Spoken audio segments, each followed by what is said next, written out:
Can you retire with $2 million in California? I'm going to walk you through a couple's financial situation to see if they can retire. Hey, it's Anthony Saffer with One Degree Advisors, and we help you gain confidence in your retirement. Today I'm going to show you a financial plan of a couple, Joe and Heather. These are not their real names. They're currently living in California with $2 million in investments. The question is, can they retire? I know your situation will look different than them one way or the other, but I'll show you what you need to look at to help you gain confidence in your decision to retire. Okay, Joe and Heather are both age 62. They have a relatively straightforward situation, which includes owning a home and a mortgage with 10 years remaining on it. While there are many inputs included in the financial plan, some of the main inputs are an average investment rate of return of 6%, an inflation rate average of 3.7%. We're also estimating income taxes into the future. They would like to keep at least $60,000 in cash reserves for emergencies.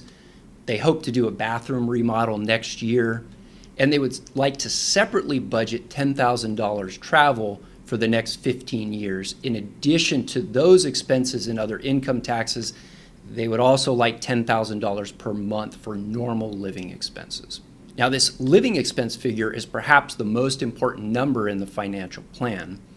How much you actually need to have saved for retirement will really depend on how much you're going to spend. It's important to get that living expense as accurate as possible. To help, we'll link you to a previous video that we recorded where we talk about an alternative to budgeting.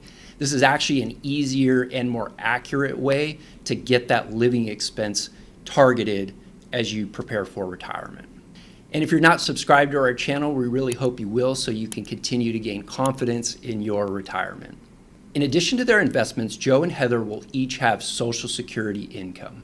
With this projection, each blue bar represents 1 year of their lives starting this year and projecting out to age 95. The size of the bar represents their nest egg, the value of their investments in cash.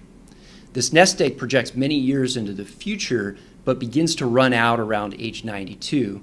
So what we want to look at is how can we improve their situation? They said they can save an extra $20,000 per year to their brokerage account, and this projects to add about an extra year of longevity as they save over the next few years. They also asked about Social Security timing. In this scenario, we looked at Joe maximizing his benefit until age 70 and Heather continuing to take hers at full retirement age at 67. This is not going to make a big difference on the projection, although if either were to pass away early, the survivor having the higher of the two benefits would make a pretty big difference in that scenario. What does make a bigger difference is if they retire just 1 year later. You can see this sustains their nest egg past age 95 with some cushion. One of Joe and Heather's additional goals is to see if they could increase their giving to their church by $8,000 per year. So we'll toggle that on, and you can see that this extra giving reduces their projection, but it still shows success to age 95. Because the cushion is getting thin at that point, we would want to work through that with them to see if it's realistic.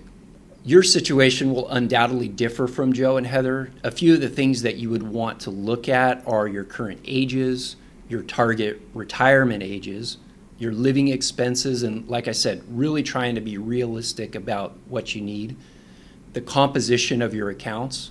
Now, Joe and Heather had a mix of pre-tax retirement money, but also had some Roth IRAs, a taxable brokerage account. The tax character of each of those will make a difference. You would also want to look at what-if scenarios. Well, what if returns are negative when you first transition into retirement? We call this sequence of return risk. Another what-if scenario is if you or your spouse passed away early. For Joe and Heather, they would lose one of their Social Security benefits, the lower of the two, and then the survivor would keep the higher benefit. Joe and Heather are in those final important years before they transition into retirement. Like them, you would also want to ensure that you're trying to minimize taxes by doing good planning, that your investment portfolio is aligned with your risk tolerance, but also that that investment portfolio is tailored to the returns that are needed to fund the plan. This is where dynamic financial planning can be helpful for those most important decisions in your life. Once again, this is Anthony from 1 Degree Advisors. If you enjoyed today's video, please drop a like and consider subscribing to the channel. It helps us reach more folks like you to retire with confidence. We've produced a free guide, 5 retirement mistakes to avoid. Over the years, we've found these are the most critical mistakes you need to avoid to increase your chances of a successful retirement. You can download that for free in the link in the description.